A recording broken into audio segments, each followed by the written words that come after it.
Welcome to PM7 వార్తలు.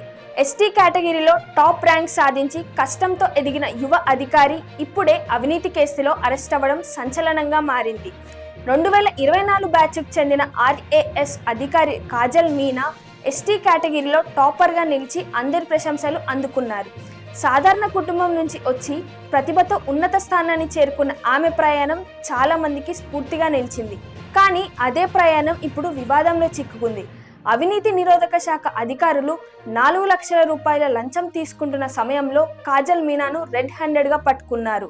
ప్రొబేషన్లోనే ఉన్న ఒక యువ అధికారి ఇలా పట్టుబడడం సర్వత్రా చర్చనీయాంశమైంది. కష్టపడి సాధించిన ఉద్యోగం ఎందుకు అవినీతికి వేదిక అవుతుంది? ప్రతిభతో వచ్చిన గుర్తింపు డబ్బు ఆశతో మట్టిలో కలిసిపోతోందా అన్న ప్రశ్నలు వినిపిస్తున్నాయి. ఇది ఒక వ్యక్తి కథ మాత్రమే కాదు, వ్యవస్థలో పెరుగుతున్న అవినీతిపై పెద్ద ప్రశ్న. తెలంగాణలో కూడా ఇలాంటి ఘటనలు వెలుగులోకి వచ్చాయి.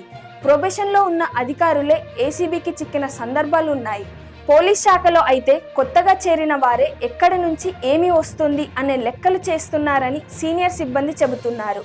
ఈ ఘటనతో మరోసారి స్పష్టమవుతోంది, పదవి సంపాదించడం ఒక విజయం అయితే దాన్ని విలువలతో నిలబెట్టుకోవడమే నిజమైన సవాలు. ప్రతిభతో పైకి వచ్చిన వారు నైతికతను కోల్పోతే సమాజంలో గౌరవం కోల్పోవడం క్షణాల్లో జరుగుతోందని ఈ సంఘటన చెబుతోంది. మొత్తానికి ఇదొక హెచ్చరిక, వ్యక్తులకే కాదు వ్యవస్థకు.